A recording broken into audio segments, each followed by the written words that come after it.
Gracias y paz a todos en esta hora. Vamos a continuar con el estudio de la carta del apóstol Pablo a los Gálatas, capítulo 6, versículo 1 al 10. Vamos a mirar esta sección con el tema La ley de Cristo. Vamos a hacer lectura de la palabra del Señor. Hermanos, si alguno fuere sorprendido en alguna falta, vosotros que sois espirituales, restauradle con espíritu de mansedumbre, considerándote a ti mismo, no sea que tú también seas tentado. Sobrellevad los unos las cargas de los otros y cumplid así la ley de Cristo. Porque el que se cree ser algo, no siendo nada, a sí mismo se engaña. Así que cada uno someta a prueba su propia obra, y entonces tendrá motivo de gloriarse solo respecto de sí mismo y no en otro. Porque cada uno llevará su propia carga. El que es enseñado en la palabra, haga partícipe de toda cosa buena al que lo instruye. No os engañéis. Dios no puede ser burlado, pues todo lo que el hombre sembrare, eso también segará. Porque el que siembra para su carne, de la carne segará corrupción, mas el que siembra para el Espíritu, del Espíritu segará vida eterna. No nos cansemos, pues, de hacer bien, porque a su tiempo segaremos, si no desmayamos. Así que, según tengamos oportunidad, hagamos bien a todos, y mayormente a los de la familia de la fe. La ley de Cristo. Antes de iniciar, invito a todos para que compartan estas enseñanzas y que la palabra de Dios corra y sea glorificada. En estas últimas palabras de Pablo, ahora Pablo quiere ser ya práctico con el tema que viene tratando en cuestión. Como bien sabemos, con esta carta el apóstol Pablo estaba advirtiendo el peligro que podía destruir la fe de la iglesia.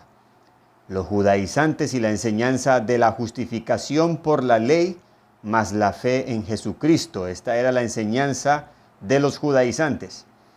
Luego de haber enseñado Pablo cuál es la esencia de la ley, ahora quiere dar algunos ejemplos prácticos sobre el amor al prójimo, que es la ley de Cristo. Iniciamos leyendo este versículo 1, donde Pablo exhorta a los hermanos diciendo: si alguno fuere sorprendido en alguna falta, vosotros que sois espirituales, restauradle con espíritu de mansedumbre. Lo primero que queremos resaltar aquí es la palabra hermanos. Esta palabra en este contexto expresa la intención que tiene alguien de ser puntual, de ser práctico o de ir al grano. Es como Pablo ya queriendo mostrarle a los hermanos qué es lo que realmente deben hacer. Y luego Pablo dice que deben restaurar al creyente que haya sido sorprendido en alguna falta. Esta palabra falta viene del griego paraptoma, que significa paso en falso. Habla del creyente que es sorprendido con la guardia baja, tomando la transgresión ventaja sobre ese creyente. La idea de esta palabra falta es de alguien que está corriendo del pecado, pero siendo el pecado más rápido, lo alcanza y lo atrapa. Ahora, esto no es algo simple o superficial lo que Pablo está tratando aquí. Pablo está primero poniendo lo más importante y el ejemplo práctico más importante sobre la iglesia. Pablo muestra aquí el amor de Dios y a su vez confronta lo que harían los judaizantes. Primero Pablo aquí nos está enseñando lo que Dios hizo y lo que nosotros ahora debemos hacer con algún hermano sorprendido en alguna falta.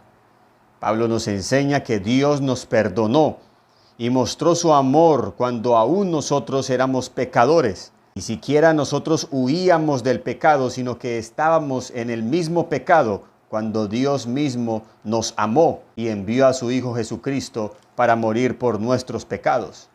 Es lo que dice Pablo a los romanos en el capítulo 5, versículo 8 al 10. Mas Dios muestra su amor para con nosotros, en que siendo aún pecadores, Cristo murió por nosotros. Y por eso Pablo entonces resalta y recalca lo que dice el versículo 9, pues mucho más, estando ya justificados en su sangre, por él seremos salvos de la ira. Es decir, que si estando nosotros bajo la condenación, bajo el estado de pecado, Dios nos amó, mucho más ahora ya siendo justificados. Porque si siendo enemigos, fuimos reconciliados con Dios por la muerte de su Hijo, mucho más, estando reconciliados, seremos salvos por su vida. Lo que Pablo está exhortando a los creyentes es a hacer lo mismo que Dios hizo. Con esto miramos que no es algo superficial lo que Pablo está tratando aquí, porque aquí surge una pregunta mirando el contexto de esta carta, que es los judaizantes y la iglesia. Debemos preguntar, ¿qué harían los judaizantes bajo esta circunstancia? Si sorprenden a algún hermano en pecado, ¿qué harían los judaizantes? Y lo que debemos mirar es que ellos primero no actuarían bajo la ley de Cristo, sino bajo la ley de la muerte o bajo la ley del antiguo pacto. Es decir, lo que ellos harían era condenar. Y vamos a mirar un ejemplo de esto en el Evangelio de Juan, el capítulo 8, versículo 3 al 5. Allí vemos un claro ejemplo práctico de lo que es la ley de Cristo y la ley del pecado y de la muerte. Dice la palabra: entonces los escribas y los fariseos le trajeron una mujer sorprendida en adulterio, y poniéndola en medio, le dijeron: Maestro, esta mujer ha sido sorprendida en el acto mismo de adulterio, y en la ley nos mandó Moisés apedrear a tales mujeres. ¿Tú pues qué dices? Aquí vemos lo que harían los judaizantes: condenar a esta mujer. ¿Qué haría Cristo o qué hizo Cristo o qué hace la ley de Cristo? Versículos 10 y 11. Enderezándose Jesús y no viendo a nadie sino a la mujer, le dijo: Mujer, ¿dónde están los que te acusaban? ¿Ninguno te condenó? Ella dijo: Ninguno, Señor. Entonces Jesús le dijo: Ni yo te condeno, vete y no peques más. El legalismo no tiene misericordia, sino que inmediatamente condena ante la falta de un creyente. Por eso Pablo exhorta a los hermanos diciéndoles: vosotros que sois espirituales, restauradle con espíritu de mansedumbre.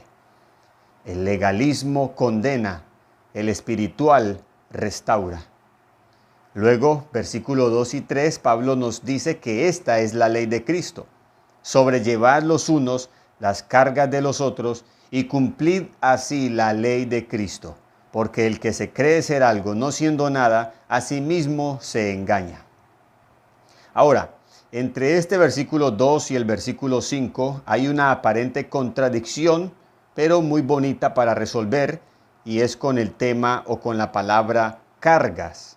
En el versículo 2 Pablo dice: sobrellevad las cargas los unos de los otros. Mientras que el versículo 5 dice: porque cada uno llevará su propia carga. Hay una aparente contradicción. Pablo, entonces, ¿llevamos o no llevamos las cargas los unos de los otros? Y lo que debemos mirar es que el término carga, tanto del versículo 2 como del versículo 5, son diferentes. La palabra carga del versículo 2 en el griego es baros. Significa peso que oprime a uno físicamente. Un peso o carga imposible de llevar. Mientras que la palabra carga del versículo 5 es del griego fortín, que significa transportado, algo que se puede llevar. Y esta palabra es la misma que usó nuestro Señor Jesucristo allí en Mateo capítulo 11, versículo 30, cuando dijo: porque mi yugo es fácil y ligera mi carga. Así que la diferencia entre fortín y varos es que fortín es algo que tiene que ser llevado sin referencia alguna a su peso. Es algo que se puede llevar, que se puede transportar. Mientras que varos sugiere lo que es pesado y gravoso. Varos es la carga que lleva el transgresor. Fortín es la carga de Cristo, que es ligera. Varos es el peso del pecado que el creyente o el ser humano tiene sobre sí y que es imposible llevar. A esto Pablo exhorta a los creyentes, que debemos sobrellevar las cargas los unos de los otros, ayudarnos mutuamente y cumplir así la ley de Cristo. Mientras que con referencia a que cada uno llevará su propia carga, es llevar la carga de Cristo, que es una carga ligera. dijo Jesús. Ahora, en el versículo 6, Pablo parece cambiar aquí de tono y dice: el que es enseñado en la palabra, haga partícipe de toda cosa buena al que lo instruye. Algunos comentaristas sugieren que los judaizantes estaban desanimando a los creyentes de Galacia a no ayudar en las necesidades de aquellos que dedicaban su tiempo a la administración de la palabra o a la predicación de la palabra. Por lo tanto, Pablo entonces exhorta a que el que es enseñado, instruido en la palabra, haga partícipe de toda cosa buena al que lo instruye. Luego, el versículo 7 al 8 dice: no os engañéis, Dios no puede ser burlado, pues todo lo que el hombre sembrare, eso también segará. Porque el que siembra para su carne, de la carne segará corrupción, mas el que siembra para el Espíritu, del Espíritu segará vida eterna. En estos dos versículos nos habla de las consecuencias de las obras de la carne y el fruto del Espíritu. Dios no puede ser burlado, antepone Pablo. ¿Por qué? Porque Dios conoce los corazones. Esto está hablando y haciendo referencia a la intención con que el creyente hace las cosas. Esto no solo también habla del pecado particular de cada creyente, sino del contexto de la carta.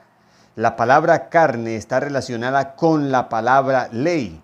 Y vamos a mirar esto desde el inicio del capítulo 5, donde Pablo trae este tema de las obras de la carne y el fruto del Espíritu, que luego se liga con el capítulo 6 de Gálatas. Pablo dice, versículo 16, andad en el Espíritu y no satisfagáis los deseos de la carne. Aquí vemos a Pablo poniendo a un extremo el Espíritu, a otro extremo la carne. Versículo 17, porque el deseo de la carne es contra el Espíritu, y el del Espíritu contra la carne, y estos se oponen entre sí. Nuevamente vemos a Pablo hablando de dos extremos que se oponen, que no se pueden llevar. Luego el versículo 18 dice, pero si sois guiados por el Espíritu, nuevamente menciona el extremo del Espíritu, no estáis bajo la ley. Ya Pablo no usa la palabra carne, sino la palabra ley. Y aquí vemos a Pablo relacionando la palabra ley con la carne. La manifestación de la carne es la manifestación de la ley. Pablo dijo a los romanos que la ley produce ira. Cuando yo me acerco a la ley me dice lo que yo soy, un pecador. Me dice lo que yo estoy haciendo, la transgresión y el pecado como tal, particular y puntual. Y eso es lo que produce la ley. Y por eso Pablo lo relaciona con la carne. Así que lo que Pablo está señalando allí es al creyente en sus intenciones, en lo más profundo de su corazón. ¿Con qué intención está haciendo las cosas? ¿Con la intención de su carne, de someterse a la ley para justificarse a sí mismo y tener una apariencia de piedad? Pero lo que está haciendo a lo último es vanagloriarse y jactarse de ello. Pues no se engañe, Dios conoce el corazón del hombre. Así que todo el que quiera justificarse por la ley, su intención es tan jactanciosa y orgullosa como la del fariseo que encontramos en Lucas capítulo 18, versículo 11. Cuando dice, el fariseo puesto en pie oraba consigo mismo de esta manera: Dios, te doy gracias porque no soy como los otros hombres, ladrones, injustos, adúlteros, ni aun como este publicano. Ayuno 2 veces a la semana, doy diezmo de todo lo que gano. Aquí vemos el problema del fariseo, que es el mismo problema de los judaizantes que Pablo está tratando allá en Gálatas. El problema es que ellos quieren justificarse con las obras de la ley. Este presenta una serie de leyes que cumple para presentarse como justo delante de Dios. No es como los otros hombres, no es ladrón, no es injusto, no es adúltero, no es como el publicano. Además de eso, ayuna 2 veces a la semana, da diezmo de todo lo que gana. Ahora, el problema de esto radica en la jactancia, la vanagloria y el orgullo. Jesús dijo en el versículo 11, el fariseo puesto en pie oraba consigo mismo. El problema radica es en que el hombre quiere en su carne, en su voluntad, en su vanagloria, querer presentarse justo delante de Dios. Y es lo que Pablo está llamando la atención allá en Gálatas. Dios no puede ser burlado. Todo lo que el hombre sembrare, eso también segará. Porque el que siembra para su carne, de la carne segará corrupción. Mas el que siembra para el Espíritu, del Espíritu segará vida eterna. Y luego termina Pablo la conclusión de esto en el versículo 9 y 10. No nos cansemos pues de hacer bien, porque a su tiempo segaremos si no desmayamos. Así que, según tengamos oportunidad, hagamos bien a todos y mayormente a los de la familia de la fe. Pablo concluye el propósito de esta sección: hacer el bien a los de la familia de la fe y a todos, y eso es cumplir la ley de Cristo. Gracia y paz.